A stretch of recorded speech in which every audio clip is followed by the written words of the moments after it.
Hello, good morning. ഈ channel കാണുന്ന എല്ലാവർക്കും എൻ്റെ നമസ്കാരം. എൻ്റെ പേര് അച്യുതൻകുട്ടി. Age 71 years. ഞാനൊരു എക്സ് ആർമിയാണ്. ഞാൻ പാലക്കാട് ജില്ലയിൽ നിന്ന് പട്ടാമ്പി എന്ന് പറഞ്ഞ സ്ഥലത്തു നിന്നാണ് വരുന്നത്. 2019 ഡിസംബർ മുതൽ ഞാൻ ഈ ഹോസ്പിറ്റലിൽ ട്രീറ്റ്മെൻറ്റ് ചെയ്തുകൊണ്ടിരിക്കുകയാണ്. ഡോക്ടറുടെ പേര് അജ്മൽ ഷെരീഫ് പി. ഫസ്റ്റിൽ ബേബി മെമ്മോറിയലിൻ്റെ അണ്ടറിലായിരുന്നു. ഇപ്പോൾ അത് അമേരിക്കൻ ഹോസ്പിറ്റലിൻ്റെ ഇതിൻ്റെ കീഴിൽ. പക്ഷേ ട്രീറ്റ്മെൻറ്റ് ചെയ്യുന്നത് ബേബി മെമ്മോറിയൽ ഹോസ്പിറ്റൽ കാലിക്കറ്റാണ്. മറ്റുള്ളവരോട് ചോദിച്ചാലും നിങ്ങൾക്ക് അറിയും.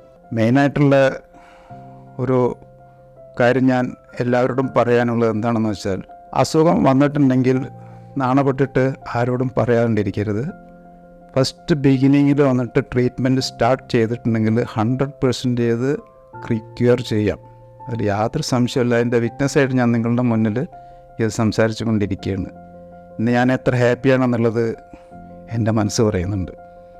അതേമാതിരി ഒരു ഇൻഡിക്കേഷൻ നിങ്ങൾക്ക് തരും. ഫസ്റ്റ് ബോഡി വെയിറ്റ് ലോസ് ആവും, അത് നോക്കിക്കോളൂ.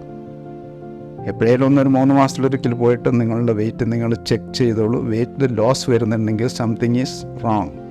അതിനാൽ ഡോക്ടറെ പോയി കാണുക, എന്ത് സജഷൻ ചെയ്യുന്നു അതിനനുസരിച്ചിട്ട് ട്രീറ്റ്മെൻറ്റ് ഫസ്റ്റ് സ്റ്റാർട്ടിങ് ചെയ്തിട്ടുണ്ടെങ്കിൽ അത്രയും ബെറ്റർ. ഈ ഹോസ്പിറ്റലിൽ കിട്ടുന്ന ട്രീറ്റ്മെൻറ്റിനെ പറ്റിയിട്ട് എനിക്ക് വാക്കുകളില്ല പറഞ്ഞു. കാരണം നഴ്സിംഗ് ബാക്കിയുള്ള അത്ര വീട്ടിലാരും ഇങ്ങനെ നോക്കില്ല. അത്ര ട്രീറ്റ്മെൻറ്റ് വന്നിട്ട് അത്രയും ഫൈനായിട്ട് ഞാൻ വരുമ്പോഴെല്ലാം എനിക്കവരെ കാണണമെന്നൊരു മോഹം.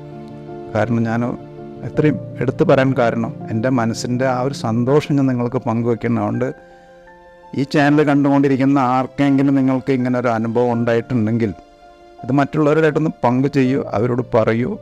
അവരുടെ ഹെൽത്ത്, അവരുടെ ഒരു ആയുസ് അത് കിട്ടാൻ വേണ്ടിയിട്ട് നമ്മളാൽ പറ്റുന്ന ഒരു ഹെൽപ്പ് ചെയ്യുക. നാണപ്പെട്ടിട്ട് മിണ്ടാതിരിക്കരുത് ഒരിക്കലും. ഏത് പണക്കാരനും പാവപ്പെട്ടവനും അസുഖങ്ങൾ വരാം. പക്ഷേ എസ്പെഷ്യലി ഓങ്കോളജി ഡിപ്പാർട്ട്മെൻറ്റ്, പൊതുവെ ക്യാൻസർ എന്ന് പറയുമ്പോൾ എല്ലാവർക്കും പേടിയാണ്. അങ്ങോട്ട് ചിന്തിക്കേണ്ട, മനസ്സിന് വന്നിട്ട് ആത്മധൈര്യം കൊടുക്കുക, കണ്ടിന്യൂ ട്രീറ്റ്മെൻറ്റ് ചെയ്യുക. അത്രേ എനിക്ക് പറയാനുള്ളൂ. എല്ലാവർക്കും എൻ്റെ നന്ദി, നമസ്കാരം.